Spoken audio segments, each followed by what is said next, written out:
اعوذ باللہ من الشیطان الرجیم بسم اللہ الرحمن الرحیم رب اشرح لی صدری ویسر لی امری واحلل عقدۃ من لسانی یفقہوا قولی رب زدنا علما اللہم فقہنا فی الدین۔ السلام علیکم ورحمۃ اللہ وبرکاتہ۔ کیسی ہیں آپ سب ساتھی؟ اللہ تعالیٰ آپ سب کو اپنی حفاظت میں رکھے، آمین۔ الحمدللہ تفسیر میں ہم نے سورہ اعراف کی آیت نمبر 128 تک اپنی تفسیر مکمل کی تھی۔ یہاں تک ہم حضرت موسیٰ اور فرعون کا قصہ شروع ہو چکا ہے، اور حضرت موسیٰ کے دونوں معجزات عصائے موسیٰ اور ید بیضاء تک کے واقعات ہم پڑھ چکے ہیں۔ آج انشاءاللہ تعالیٰ اس سے اگلی آیات میں دیکھتے ہیں۔ اعوذ باللہ من الشیطان الرجیم قالوا اوذینا من قبل ان تأتینا ومن بعدی۔ وہ موسیٰ علیہ السلام سے کہنے لگے، تمہارے آنے سے پہلے بھی ہمیں دکھ دیا جاتا تھا اور تمہارے آنے کے بعد بھی دیا جا رہا ہے۔ موسیٰ نے جواب دیا، ان قریب تمہارا پروردگار تمہارے دشمن کو ہلاک کر دے گا اور اس سرزمین میں تمہیں خلیفہ بنا دے گا، پھر دیکھے گا کہ تم کیسے عمل کرتے ہو۔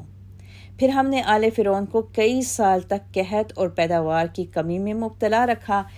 کہ شاید وہ کوئی سبق حاصل کریں۔ پھر جب انہیں کوئی بھلائی پہنچتی تو کہتے کہ ہم اسی کے مستحق تھے، اور جب کوئی تکلیف پہنچتی تو اسے موسیٰ اور اس کے ساتھیوں کی نحوست بتلاتے، حالانکہ نحوست کو تو اللہ کے ہاں ان کی اپنی تھی، لیکن ان میں اکثر لوگ یہ بات سمجھتے نہ تھے۔ نیز وہ موسیٰ سے کہتے کہ ہمیں مسحور کرنے کے لیے کوئی جو بھی معجزہ تو ہمارے پاس لائے گا، ہم تیری بات کو ماننے والے نہیں ہیں۔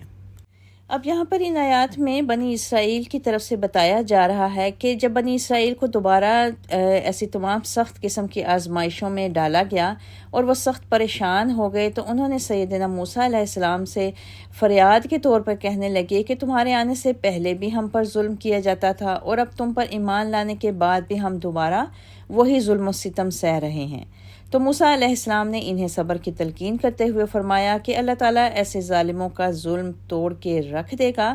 بس تم اللہ سے مدد مانگتے رہو، ان قریب وہ تمہارے اس دشمن کو ہلاک کر کر تمہیں دوبارہ سے اس سرزمین میں حکومت عطا کرے گا، پھر تمہاری ایک دوسرے انداز سے آزمائش شروع ہوگی۔ آج تمہاری آزمائشیں سختیاں اور مظالم سے ہو رہی ہے کہ تم صبر سے برداشت کرتے ہو یا نہیں، پھر اللہ تعالیٰ تمہیں حکومت عطا کر کے تمہاری آزمائش کرے گا کہ تم کیسے حاکم بن کر کس طرح سے حکومت کرتے ہو۔ واضح رہے کہ جس دور میں یہ سورت نازل ہوئی، اس میں بھی صحابہ کرام ایسے ہی مصائب اور مصیبتوں کے دور سے گزر رہے تھے، اور اللہ تعالیٰ نے پھر ان آیات کے ذریعے صحابہ کرام کو بھی صبر کی تلقین فرمائی اور ان سے حکومت ملنے کا وعدہ بھی فرمایا۔ پھر آگے آیات میں بتایا گیا کہ پھر اللہ تعالیٰ نے آل فرعون کو کئی سال تک قحط اور پیداوار کی کمی میں مبتلا رکھا کہ شاید یہ لوگ کوئی نصیحت حاصل کر لیں، کوئی سبق حاصل کر لیں، اور پھر آگے کہا گیا کہ جب انہیں کوئی بھلائی پہنچتی تھی تو پھر وہ کہتے تھے کہ ہم تو اسی کے مستحق ہیں۔ یعنی یہ وہ ساری تنبیہات تھی اللہ تعالیٰ کی طرف سے، چھوٹے موٹے عذاب تھے جن کو بھیج کر لوگوں کی آزمائش اللہ تعالیٰ نے کرنی تھی کہ وہ اللہ کی طرف رجوع کرتے ہیں یا نہیں۔ اور ان تنبیہات کا نتیجہ بھی پھر ان کے حق میں صفر ہی رہا، کیونکہ جب کوئی اچھے دن آتے تھے تو وہ کہتے تھے کہ یہ ہماری عقل مندی اور حسن تدبیر کا نتیجہ ہے، اور ہم فی الواقع اسی بھلائی کے مستحق تھے۔ اور جب ان پر برے وقت آنے لگتے تو سیدنا موسیٰ علیہ السلام اور ان کے اصحاب کو وہ لوگ مطعون کرنے لگتے، ان پر الزامات لگانے لگتے کہ ان لوگوں کی نحوست سے ہمیں یہ پورے دن دیکھنے نصیب ہوئے ہیں، ان کے اپنے گناہوں کی طرف ان کی اپنی نظر بالکل بھی نہیں جاتی تھی۔ حالانکہ یہ بات تو اللہ کے علم میں ہے کہ ان کی نحوست کے اصل اسباب کیا تھے۔ پھر جب مصر میں قحط کا عذاب آیا تو ان لوگوں کی عقل پر کچھ ایسے پتھر پڑ گئے تھے کہ قحط اور خشک سالی کے مصائب کو بھی وہ لوگ حضرت موسیٰ کے جادو کا نتیجہ قرار دے رہے تھے۔ حالانکہ جادوگری میں ایسی کوئی علامت یا کوئی طاقت نہیں ہوتی کہ وہ اپنے جادو کے اثر سے کسی علاقہ پر قحط یا خشک سالی مسلط کر دیں۔ اس سب کے باوجود وہ یہی کہتے تھے کہ موسیٰ تم ہم پر کیسا بھی جادو کر دو، ہم کبھی تمہاری بات تسلیم نہیں کریں گے۔ آگے آیتیں دیکھتے ہیں۔ آیت نمبر 131۔ آخر ہم نے ان پر طوفان، ٹڈیاں، جوئیں، مینڈک اور خون کا عذاب ایک ایک کر کے مختلف وقتوں میں نشانیوں کے طور پر بھیجا۔ پھر بھی وہ اکڑے ہی رہے کیونکہ وہ تھے ہی مجرم لوگ، اور جب ان پر کوئی عذاب آن پڑتا تو کہتے، موسیٰ تیرے پروردگار نے تجھ سے جو دعا قبول کرنے کا عہد کیا ہوا ہے تو ہمارے لیے دعا کر، اگر تو ہم سے عذاب کو دور کر دے گا تو ہم یقیناً تجھ پر ایمان لے آئیں گے اور بنی اسرائیل کو تیرے ساتھ روانہ کر دیں گے۔ پھر جب ہم ان سے وہ عذاب مدت تک ہٹا دیتے تو وہ عہد شکنی کر دیتے تھے۔ آخر ہم نے ان سے انتقام لیا اور انہیں سمندر میں غرق کر دیا، کیونکہ وہ ہماری آیات کو جھٹلاتے اور ان سے لاپرواہی برتتے تھے۔ پھر ہم نے ان کا وارث ان لوگوں کو بنایا جو کمزور سمجھے جاتے تھے، اور اس سرزمین کا بھی وارث بنایا جس کے مشرق و مغرب میں ہم نے برکت رکھی ہوئی ہے۔ اور بنی اسرائیل کے حق میں آپ کے پروردگار کا اچھا وعدہ پورا ہو گیا، کیونکہ انہوں نے صبر کیا تھا، اور فرعون اور اس کی قوم جو کچھ عمارتیں بناتے اور انگوروں کے بال بیلوں پر چڑھاتے تھے، سب کو ہم نے تباہ کر دیا۔ اور جب ہم نے بنی اسرائیل کو سمندر سے پار اتار دیا تو وہ ایک ایسی قوم کے پاس آئے جو اپنے بتوں کی عبادت میں لگے ہوئے تھے۔ کہنے لگے، موسیٰ ہمیں بھی ایک ایسا الہ بنا دو جیسا ان لوگوں کا الہ ہے۔ موسیٰ نے کہا، بلا شبہ تم بڑے جاہل لوگ ہو، یہ لوگ جس کام یعنی بت پرستی میں لگے ہوئے ہیں برباد ہونے والا ہے، اور جو کچھ وہ کر رہے ہیں سراسر باطل ہے۔ پھر کہا، کیا میں اللہ کے علاوہ تمہارے لیے کوئی اور الہ تلاش کروں، حالانکہ اس نے تمہیں تمام اہل عالم پر فضیلت بخشی ہے۔ اب ان آیات میں مصر میں اس قحط سالی کے بعد کے حالات بتائے گئے ہیں جب اللہ تعالیٰ نے ان پر مزید اس قوم پر چھوٹے موٹے عذاب نازل فرمائے۔ اس خشک سالی کے بعد اللہ نے ان پر زوردار بارش برسائی جو طوفان کی صورت اختیار کر گئی، اور اس سے ان کی فصلیں پانی میں ڈوب کر تباہ ہونے لگیں۔ تو سیدنا موسیٰ علیہ السلام سے التجا کرنے لگے کہ اپنے پروردگار سے دعا کرو، اگر بارش تھم گئی اور ہماری فصلیں بچ گئیں تو ہم آپ پر ایمان لے آئیں گے۔ حضرت موسیٰ علیہ السلام نے دعا کی تو بارش تو رک گئی اور فصلیں بھی بچ گئیں، لیکن پھر وہ اپنے عہد سے خود ہی پھر گئے۔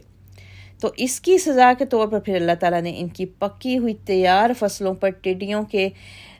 جھنڈ بھیج دیے۔ جب انہوں نے دیکھا کہ یہ ٹڈیاں تو ان کی ساری فصلوں کو چٹ کر جائیں گی تو پھر موسیٰ علیہ السلام کے سامنے دوڑے اور پھر پہلے کی طرح ان سے دعا کی درخواست کی، تو آپ کی دعا سے انہیں اس عذاب سے دوبارہ نجات مل گئی، اور انہوں نے غلہ کاٹ کر گھروں میں محفوظ کر لیا، اور پھر سے دوبارہ وہ اکڑ بیٹھے۔ اب اللہ تعالیٰ نے سزا کے طور پر ان کے ذخیرہ کردہ جو غلے تھے اس میں سسری کا عذاب بھیج دیا۔ قرآن میں لفظ کمل کا لفظ آیا ہے جو چھوٹے چھوٹے جانداروں مثلاً چیچری، مچھر، جوئیں، سسری اور ایسے ہی دوسرے کیڑے مکوڑوں کے لیے استعمال ہوتا ہے۔ اور پھر جب اللہ تعالیٰ نے ان پر یہ عذاب بھیجا تو ان کا ذخیرہ کیا ہوا غلہ سارے کا سارا ایسے ہی پڑا ہوا نکارہ ہو گیا۔ یہ صورتحال پھر دیکھنے کے بعد وہ پھر دوبارہ سے حضرت موسیٰ علیہ السلام کے پاس آئے اور دعا کی درخواست کی اور ایمان لانے کا عہد و پیمان دوبارہ سے کیا۔ پھر جب آپ کی دعا سے یہ عذاب دور ہوا تو انہوں نے حسب توقع، حسب معمول دوبارہ سے عہد شکنی کی، تو اللہ نے یہ عذاب نازل کیا کہ مینڈکوں کی اس قدر بہتات ہو گئی کہ کھانا کھانے بیٹھتے تو ہر طرف سے مینڈک چڑھ آتے، کبھی کھانے میں جا پڑتے، کبھی سالن کے برتن میں، اور کبھی ان کے کھانے کے لیے کھولے ہوئے منہ میں، اور پانی پینے لگتے تو وہ خون کی شکل اختیار کر جاتا۔ غرض جب ان کا جینا دوبھر ہو گیا تو پھر موسیٰ علیہ السلام کے پاس آئے اور وہی التجا اور وعدے کیے۔ آپ نے پھر دعا کی، ان سے یہ عذاب بھی ٹل گیا، مگر پھر بھی وہ اکڑ بیٹھے تھے اور ان سب تنبیہات کو جادو ہی کے کرشمے سمجھتے رہے۔ استغفر اللہ، جس قوم پر اتنے عذاب آنے کے بعد بھی اللہ تعالیٰ ان کی دعائیں قبول کرتا رہا، پھر بھی وہ قوم اللہ تعالیٰ کے آگے سرنگون نہیں ہوئی، تو یقینی طور پر اللہ تعالیٰ نے پھر ان کو سمندر میں ہی غرق کرنا تھا۔ پھر اس کے بعد اس قوم کا یہ وتیرہ بن گیا کہ مذکورہ بالا جو 5 عذاب ہم نے جن کا پیچھے ذکر کیا، ان میں سے جب کوئی عذاب آتا تو فوراً سیدنا موسیٰ کے پاس دعا کے لیے چلے جاتے اور کہتے تمہارے پروردگار نے جو تم سے عہد کر رکھا ہے اس کے مطابق تمہاری دعا تو ضرور قبول ہوگی، اور اگر تمہاری دعا سے ہم پر عذاب ٹل گیا تو ہم پھر تمہاری بات مان لیں گے۔ یہ سارے واقعات اسی طرح تواتر سے 5 دفعہ ایسے ہی چلتے رہے۔ ان 5 قسم کے عذابوں کے بعد پھر ان پر جب چھٹا عذاب آیا تو وہ طاعون کی بیماری تھی۔ کہا جاتا ہے کہ جب فرعونیوں پر طاعون کا عذاب نازل ہوا تو ان کے بے شمار آدمی مرنے لگے اور ہر طرف ہر گھر میں صف ماتم بچھ گئی۔ اسی دوران سیدنا موسیٰ علیہ السلام کو ہجرت کا حکم دے دیا گیا کہ راتوں رات بنی اسرائیل کو ساتھ لے کر شام کی طرف نکل جائیں۔ چونکہ فرعونی اپنی پریشانی میں مبتلا تھے، لہٰذا وہ فوری طور پر ان کا تعاقب نہ کر سکے، اور جب فرعون اپنا لاؤ لشکر لے کر ان کے تعاقب میں روانہ ہوا تو اس وقت وہ بحیرہ کلزم کے قریب پہنچ چکے تھے۔ جب حضرت موسیٰ علیہ السلام بنی اسرائیل کو لے کر اس سمندر کے کنارے پہنچ گئے تو انہیں فرعون کے تعاقب کی خبر ہوئی۔ وہ سخت گھبرائے کہ اگر ہم سب اس کے ہتھے چڑھ گئے تو پھر ہماری خیر نہیں۔ ایسی پریشان کن اور نازک صورتحال میں تو پھر اللہ تعالیٰ نے حضرت موسیٰ علیہ السلام پر وحی نازل فرمائی کہ وہ اپنا عصا سمندر میں پھینکیں۔ عصا سمندر پر مارنے کی دیر تھی کہ اللہ کے حکم سے ادھر کا پانی ادھر ہی تھم گیا اور ادھر کا پانی ادھر تھم گیا، جیسے ساکت و جامد پہاڑوں کے بڑے بڑے تودے کھڑے ہوں۔ درمیان میں خشک راستہ بن گیا۔ اس خشک راستے سے بنی اسرائیل جب سمندر کے دوسرے کنارے پر جا پہنچے تو فرعونیوں نے بھی وہاں پہنچ کر اسی خشک راستے پر اپنے گھوڑے ڈال دیے۔ جب یہ لشکر عین وسط میں پہنچ گیا تو اللہ تعالیٰ نے پانی کو حکم دیا کہ وہ مل جائے۔ اس طرح فرعون اپنے لاؤ لشکر سمیت اپنے اس انجام بد کو پہنچ گیا جس کی خبر اسے موسیٰ علیہ السلام کئی دفعہ دے چکے تھے۔ یہاں پر پھر مزید آیتوں میں بتایا گیا کہ کمزور لوگوں سے جو کہا گیا کہ پھر اس کے بعد اللہ تعالیٰ نے کمزور لوگوں کو زمین کا وارث بنایا، اور دیکھتے ہیں کہ کمزور لوگوں سے کیا مراد ہے۔ کمزور لوگ یہی بنی اسرائیل ہیں جو فرعونیوں کی غلامی کی چکی میں پس رہے تھے اور وہ اپنے کئی وعدوں کے باوجود انہیں آزاد کرنے پر تیار نہ ہوتے تھے۔ ایسا معلوم ہوتا تھا کہ سارے کے سارے ہی بنی اسرائیل سیدنا موسیٰ علیہ السلام کے ساتھ نہیں گئے تھے بلکہ کچھ مصر ہی میں رہ گئے تھے، اور فرعون اور اس کے لاؤ لشکر کی ہلاکت کے بعد یہ اس زرزمین پر قابض ہو گئے تھے، جیسا کہ اسی سورت کی آیت نمبر 129 سے اور بعض دوسری آیات سے بھی اس کی تائید ہو جاتی ہے۔ پھر بعد میں سیدنا داؤد علیہ السلام اور سیدنا سلیمان علیہ السلام نے اس علاقے میں ایک مستحکم حکومت قائم کی۔ پھر انہی آیات کے آخر میں بتایا گیا کہ جب حضرت موسیٰ دریا پار کر کے اگلے علاقے میں پہنچے تو وہاں پر انہوں نے اور ہی منظر دیکھا۔ بنی اسرائیل اگرچہ سیدنا موسیٰ علیہ السلام پر ایمان لا چکے تھے اور اپنے موحد ہونے کا اقرار بھی کرتے تھے، تاہم ان کے اندر گاؤ پرستی کے جو جراثیم ہنوز ابھی تک باقی تھے، جس میں انہوں نے اپنی عمریں گزار دی تھیں۔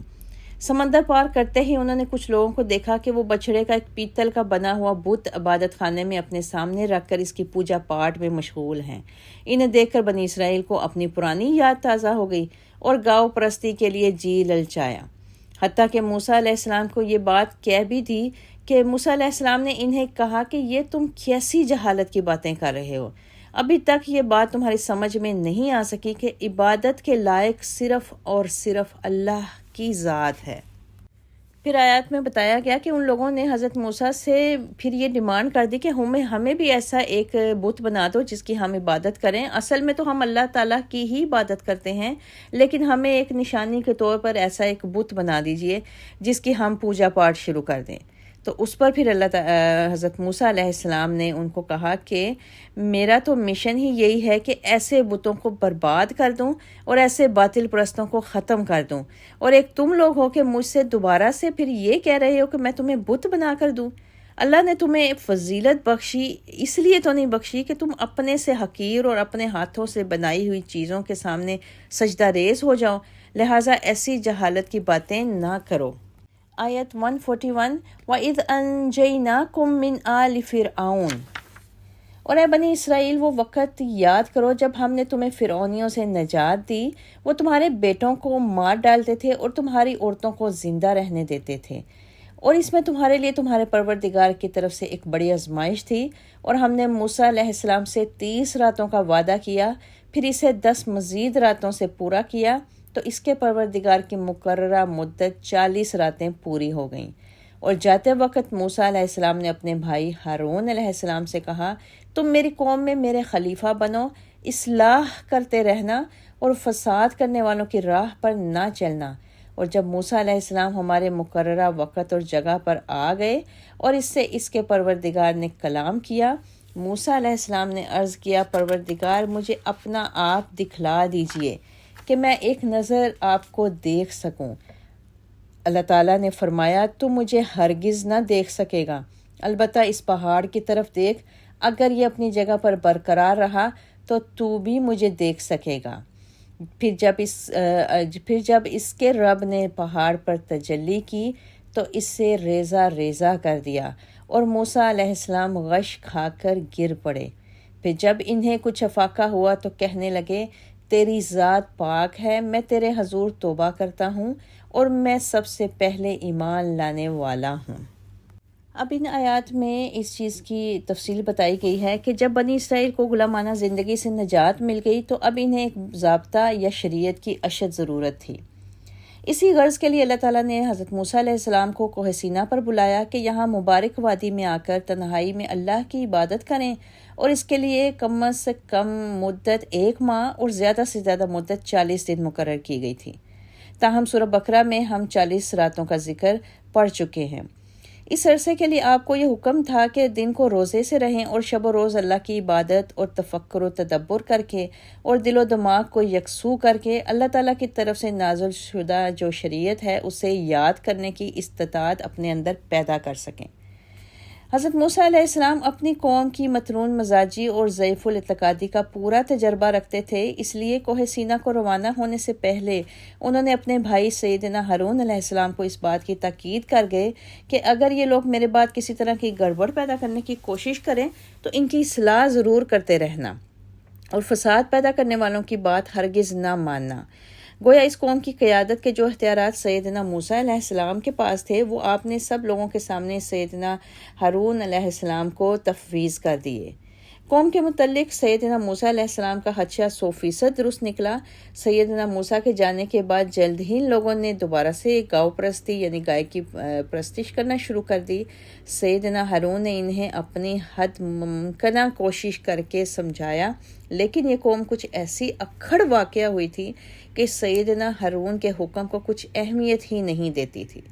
پھر سیدنا موسیٰ علیہ السلام کی واپسی پر ان دونوں بھائیوں میں جو مکالمہ ہوا اس کا انشاءاللہ تعالی ہم اگلی آیات میں ذکر پڑھیں گے۔ یہاں پہ دیکھتے ہیں کوہ طور پر حضرت موسیٰ کی کیا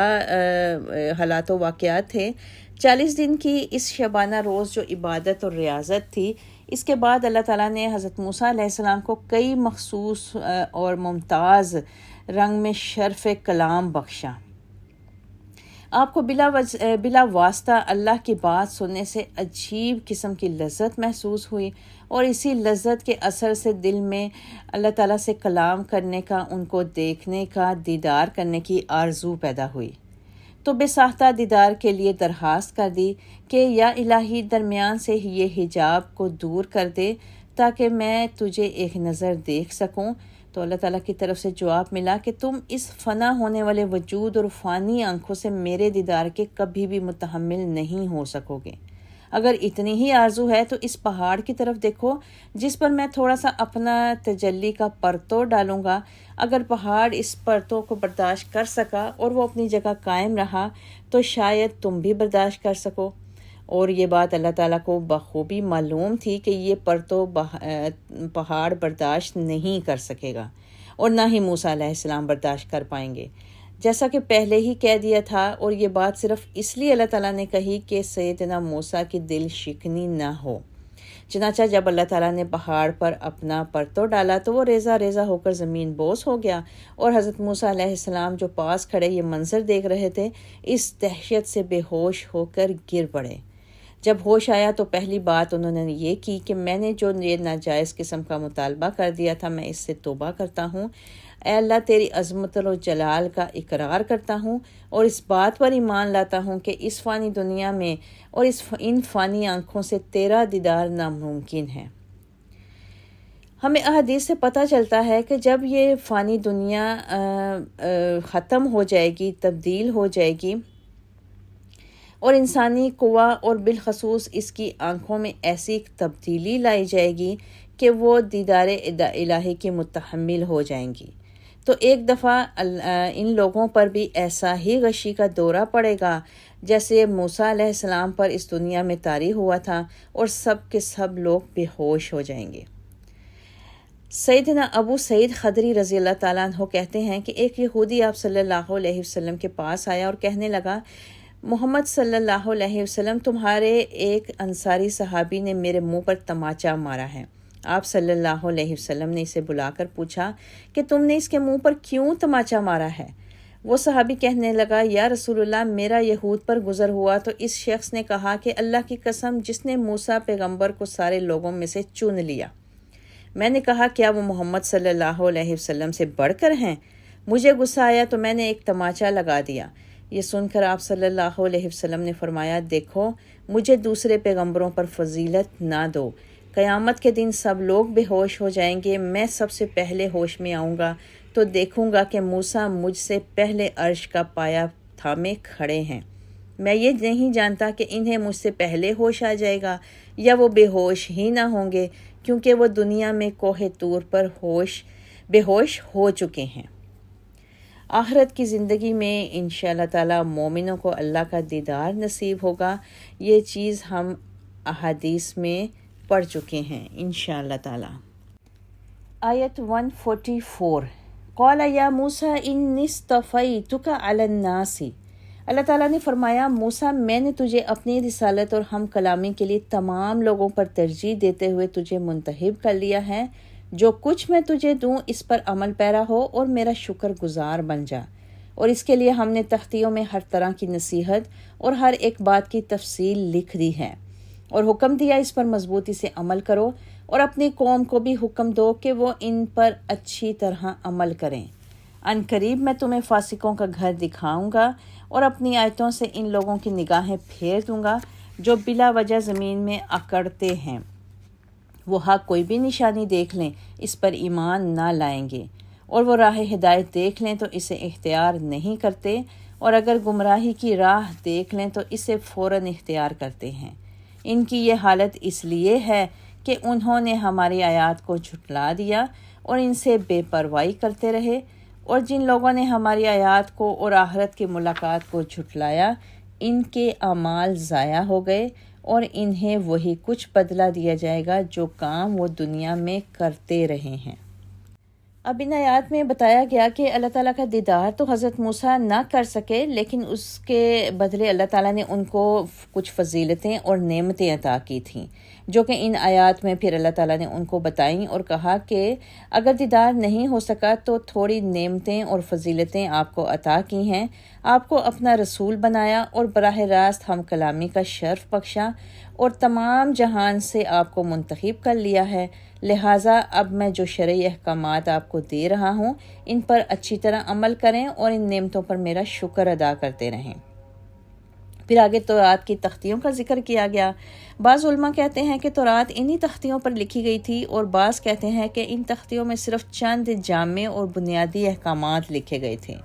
اور تورات بعد میں آپ پر نازل ہوئی۔ ان تختیوں پر اللہ کی نسبت اللہ تعالیٰ نے اپنی طرف نسبت فرمائی۔ یہ معلوم نہیں ہو سکا کہ ان تختیوں کی تعداد کتنی تھی۔ ان تختیوں میں وہی احکامات مذکور ہیں جو سورہ انعام کی آیت نمبر 151 اور 152 میں ہیں، اور یہ سبت کی تعظیم کے حکم سمیت 10 احکامات بنتے ہیں۔ پھر آگے آیات میں اللہ تعالیٰ نے مزید حضرت موسیٰ سے یہ کہا کہ جب تم یہ تختیاں لے کر واپس جا رہے ہوگے تو میں تمہیں دارالفاسقین یعنی فاسقوں کا گھر دکھلاؤں گا۔ اب اس جملے کے بھی دو مطلب ہیں. ایک یہ کہ اگر تم لوگ اب شام کی طرف جا رہے ہو، راستے میں تمہیں کئی تباہ شدہ قوموں کے آثار قدیمہ کے پاس سے گزرو گے، جس سے تمہیں معلوم ہو جائے گا کہ اللہ کی نافرمان قوموں کا کیا انجام ہوتا ہے. اور دوسرا مطلب یہ ہے کہ دارالفاسقین سے مراد ملک شام میں عمالقہ کے گھر ہیں، جن سے ان بنی اسرائیل کو جہاد کے لیے کہا جا رہا تھا. اس کی معنی کی روح سے یہ جملہ ان کے لیے فتح کی خوشخبری کی حیثیت بھی رکھتا ہے. پھر آگے ان آیتوں میں اللہ تعالیٰ نے مزید پھر ان لوگوں کی، اس متکبر قوم کی انجام بتایا جو اللہ کی آیتوں کو دیکھ کے بھی انکار کر دیتے تھے اور کوئی بھی نشانی دیکھنے کے بعد بھی ایمان نہیں لاتے تھے اور زمین پر اکڑ کر پھرتے تھے. تو اللہ تعالیٰ نے کہا کہ میں اپنی آیتوں سے ان لوگوں کی نگاہیں پھیر دوں گا جو بلا وجہ زمین میں اکڑتے ہیں. عبداللہ بن مسعود رضی اللہ تعالیٰ عنہ کہتے ہیں کہ آپ صلی اللہ علیہ وسلم نے فرمایا، وہ شخص جنت میں داخل نہ ہوگا جس کے دل میں رائی برابر بھی تکبر ہو. ایک شخص نے کہا، ہر انسان اس بات کو پسند کرتا ہے کہ اس کا کپڑا اچھا ہو، اس کی جوتی اچھی ہو، کیا یہ تکبر ہے؟ آپ نے فرمایا، اللہ خوبصورت ہے، خوبصورتی کو پسند کرتا ہے. واللہ جمیل و یحب الجمال. تکبر تو یہ ہے کہ تو حق کو ٹھکرا دے اور لوگوں کو حقیر سمجھے. یعنی یہاں پہ ہمیں یہ پتہ چلا کہ تکبر کی ایک علامت تو یہ ہوتی ہے کہ متکبر انسان اللہ کے احکام کی کچھ پرواہ نہیں کرتا اور اپنے آپ کو اللہ کی بندگی کے مقام سے بالاتر سمجھنے لگتا ہے، جیسے نہ تو وہ اللہ کا بندہ ہے اور نہ ہی اللہ اس کا پروردگار ہے. اور دوسری علامت یہ ہے کہ اپنے آپ کو عام لوگوں سے کوئی بالاتر مخلوق سمجھنے لگتا ہے اور دوسروں کو اپنے سے کمتر سمجھ کر ان سے ویسا ہی سلوک کرتا ہے، حالانکہ اس خود سری کے لیے کوئی وجہ، کوئی جواز ہوتا ہی نہیں ہے. اللہ کی زمین پر رہتے ہوئے، اللہ کا رزق کھاتے ہوئے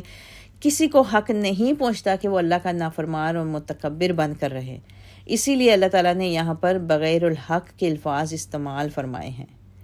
اور پورے جملے کا مفہوم یہ ہوگا کہ جو اللہ تعالیٰ نے کہا کہ میں ان کو اپنی آیتوں سے ان کی نگاہوں کو پھیر دوں گا، تو اس کا مطلب یہ ہے کہ بلا وجہ تکبر کرنے والے کی نگاہیں اللہ کی آیات کی طرف پھر اٹھیں گی ہی نہیں. ہاں، پوری کی پوری کائنات اللہ کی ایسی نشانیوں سے بھری ہوئی ہو اور ایسی ہی بے شمار آیتیں ان کے اپنے جسم کے اندر بھی موجود ہیں، یہ نشانیاں، یہ آیات ان کو اپنے جسمانی طور پر بھی نظر آنی چاہیے، یا انہیں اللہ کی آیات پڑھ کر سنائی بھی جائیں تو ان کے دل کوئی اثر قبول نہیں کرتے. ہاں، یہ کوئی معجزہ، کوئی کسی قسم کی توجیحات بھی دیکھ لیں تو پھر بھی یہ راہ راست پر آنے کا نام نہیں لیتے. ہاں، اگر پھر آگے آیتوں میں کہا گیا کہ اگر کوئی گمراہی کی بات ہو، اپنے خواہشات نفس کی پیروی کی بات ہو، تو پھر یہ اللہ کی آیات کا مذاق اڑایا جا رہا ہو اور کمزور مسلمانوں پر کوئی تانے اور کوئی پھپتیاں کسی جا رہی ہوں، تو پھر ایسی باتوں میں ان کو بہت خوشی اور بڑی بھلی معلوم ہوتی ہیں اور ان باتوں کو یہ بہت خوشی سے سنتے ہیں اور ان کا اثر بھی قبول کرتے ہیں. پھر ایسے لوگوں کے لیے اللہ تعالیٰ نے سخت قسم کی سزا کا اعلان کیا ہے اور آیتوں کے آخر میں اللہ تعالیٰ نے کہا ان کے اعمال بھی ضائع ہو گئے اور انہیں وہی کچھ بدلہ دیا جائے گا جو کام وہ دنیا میں کرتے رہے ہیں. یعنی اس کا مطلب یہ ہے کہ کافروں کے اگر اچھے اعمال بھی ہوں گے تو ان کا بدلہ بھی نہ ملنے کی وجہ ان کے یہ غلط قسم کے اعمال، ان کا عقیدہ غلط ہونا، ان کا شرک کرنا ہے. اس لیے کہ کسی بھی عمل کے برابر ہونے کے لیے ضروری ہے کہ وہ اللہ تعالیٰ کی رضا مندی کے لیے کیا جائے اور رسول اللہ صلی اللہ علیہ وسلم کی سنت کے مطابق ہو، اور جس عمل میں یہ تصور ہی موجود نہ ہو کہ وہ عمل اس نیت سے کر رہا ہے کہ آخرت میں مجھے اس کا صلہ ملے گا، تو اس کا صلہ آخر پھر اسے کیسے مل سکتا ہے. یہ تو ان اعمال کا حال ہوگا جو اچھے ہوں گے، یعنی وہ سارے کے سارے اچھے بھی ان کے اعمال ضائع ہو جائیں گے، اور جو اعمال اللہ کی نافرمانی اور اللہ کی معصیت کی صورت میں ہوں گے ان کی سزا البتہ انہیں ضرور ملے گی اور ملنی بھی چاہیے، کیونکہ جو شخص اللہ کی راہ پر، اللہ کی زمین پر رہ کر اللہ کی مخلوق ہو کر، اللہ کا رزق کھا کر پھر اللہ ہی کی مرضی کے خلاف عمل کرتا رہے تو اسے سزا آخر پھر کیوں نہیں ملے گی. اس دنیا میں یہی اصول کار فرما ہے کہ اگر ایک غلام اپنے آقا یا ماتحت اپنے افسر کے حکم کے خلاف کوئی کام کرتا ہے تو پھر اس کو اس کی سزا ضرور ملتی ہے، اور جو کام اپنے مالک کے لیے نہیں کر رہا اس کا بدلہ اس کے مالک کی طرف سے اسے کبھی نہیں ملتا. اسے بدلہ صرف اس کام کا ملتا ہے جو وہ اپنے مالک کے حکم یا مرضی کے مطابق کرتا ہے۔ اللہ تعالیٰ سے دعا ہے کہ اللہ تعالیٰ ہمیں اپنے تمام احکامات کو خلوص نیت اور صرف اللہ کی رضامندی سمجھ کر ان پر عمل کرنے کی توفیق عطا فرمائے، آمین یا رب العالمین۔ وآخر دعوانا ان الحمد للہ رب العالمین، سبحان ربک رب العزت عما یصفون وسلام علی المرسلین والحمد للہ رب العالمین، وما علینا الا البلاغ۔